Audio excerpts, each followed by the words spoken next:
मैंने हमेशा सिंड्रेला की कहानी सुनी है। वो बेचारी मासूम लड़की जिसे उसकी दुष्ट सौतेली माँ और 2 बदसूरत बहनों ने सताया। लेकिन क्या आपने कभी सोचा है कि उस कहानी का दूसरा पहलू क्या था? ग्रीस की कहानी में तो मेरा और मेरी बहन का नाम तक नहीं था। डिज्नी ने हमें बड़े पैर वाली और कर्कश आवाज वाली चुड़ैल बना दिया। लेकिन सच तो ये है कि मैं, दिया, इतनी भी बुरी नहीं दिखती थी।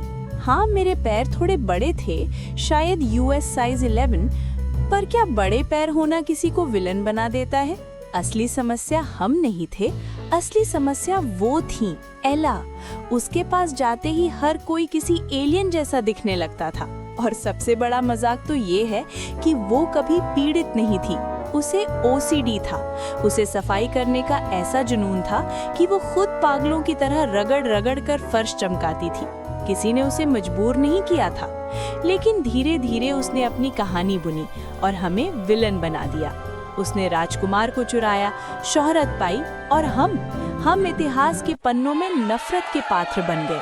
चलिए कहानी को सही तरीके से शुरू करते हैं। एक समय की बात है, एक सुखी परिवार था। दौलत थी, शोहरत थी और एक चलता फिरता घर था।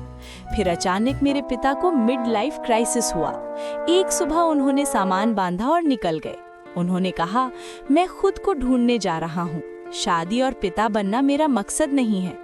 मेरी माँ पूरी तरह टूट गई। वो बेचारी अबला नारी मोड में चली गई। पिता के जाने के बाद घर चलाने की जिम्मेदारी मुझ पर और मेरी बहन सिया पर आ गई। अब सिया के बारे में क्या कहूँ? बेचारे को बचपन में किसी ने बताया नहीं था कि गोंद सूंघने से दिमाग पर असर पड़ता है। उसका दिमाग हमेशा बादलों में रहता था। सिया, हमें बजट बनाना होगा। मोमबत्ती पर हम कितना खर्च करते हैं? मोमबत्ती? मुझे लगा वो पेड़ पर उगती है और हम उन्हें फल की तरह तोड़ लाते हैं। यही थी मेरी पार्टनर, वफादार पर बिल्कुल बेकार। माँ की बेचारगी ने हर लालची कुंवारे को अपनी तरफ आकर्षित किया। मैं उन्हें भगाने की कोशिश करती रही, लेकिन फिर मैंने अपनी जिंदगी की सबसे बड़ी गलती की। मैंने एक माली को काम पर रखा। उसके पीछे से एक लड़की निकली।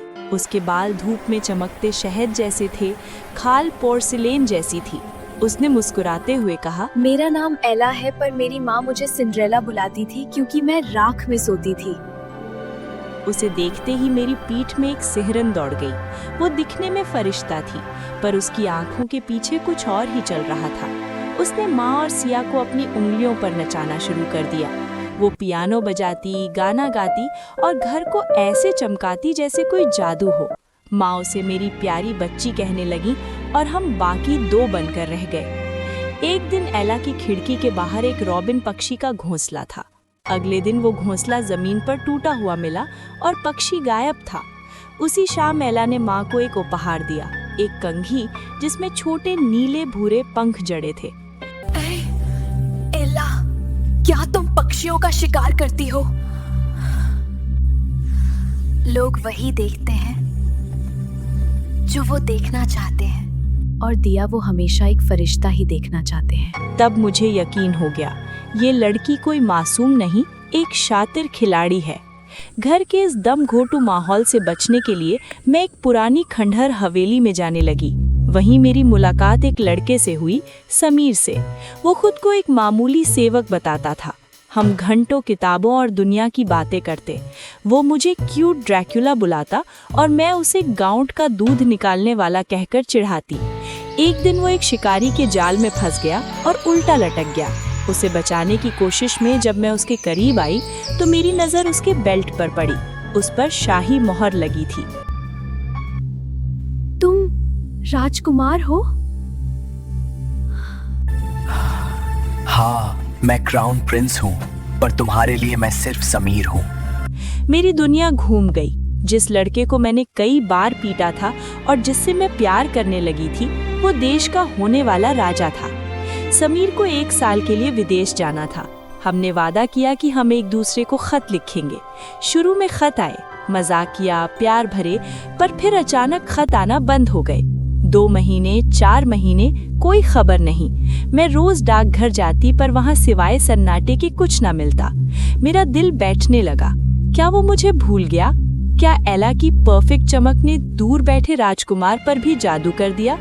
तभी एक सुबह एक खत आया। मेरे हाथ कांप रहे थे।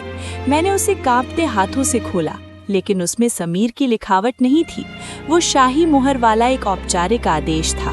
उसमें लिखा था, राजकुमार समीर की शादी तय हो गई है। पूरे राज्य की युवतियों को शाही बॉल में आमंत्रित किया जाता है ताकि राजकुमार अपनी दुल्हन चुन सके। मेरा दिल टूट गया। क्या समीर मुझे भूल गया? क्या हमारे बीच जो कुछ था वो सिर्फ एक खेल था? तभी पीछे से एला की आवाज आई। दुखी मत हो। शायद राजकुमार तुम्हारी आंखों की गहराई से ज्यादा किसी और की सुंदरता पसंद आ गई हो। वो मुस्कुरा रही थी, वही जहरीली मुस्कान।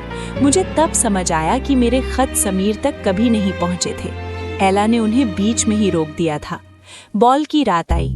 माँ ने मुझे और सिया को सबसे खराब कपड़े पहनाए ताकि एला और निखर सके। लेकिन एला ने एक नया नाटक रचा। उसने खुद के कपड़े फाड़ लिए और रोने लगी कि वो नहीं जा सकती। माँ और सिया उसके लिए रुकने को तैयार थे, पर एला ने उनसे कहा, आप सब जाइए, मैं घर की सफाई कर लूंगी।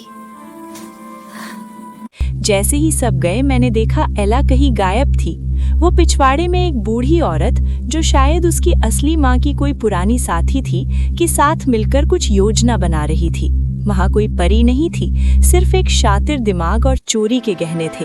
उसने एक ऐसी पोशाक पहनी जो रोशनी में चमकती थी। उसने मुझसे कहा,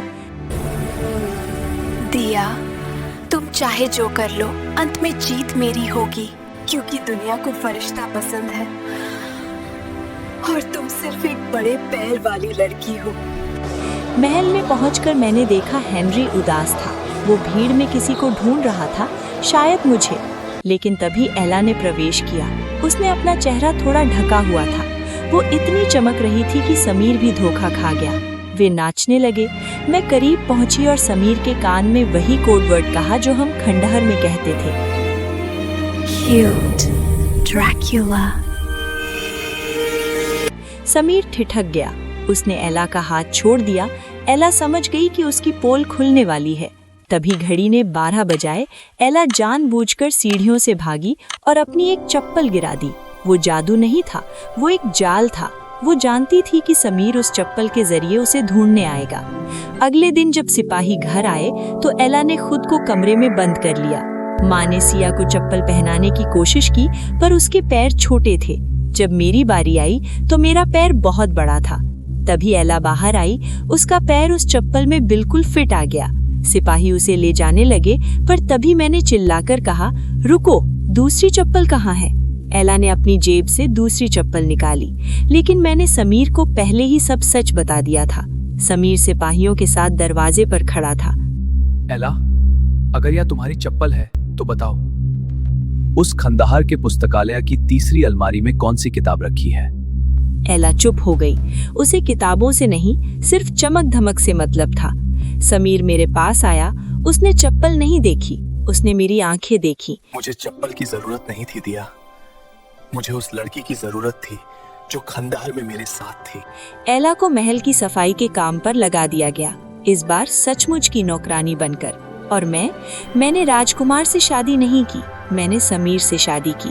और हाँ, मेरे लिए कस्टम मेड बड़े साइज के सैंडल बनवाए गए, जो कांच के नहीं, आरामदायक चमड़े के थे।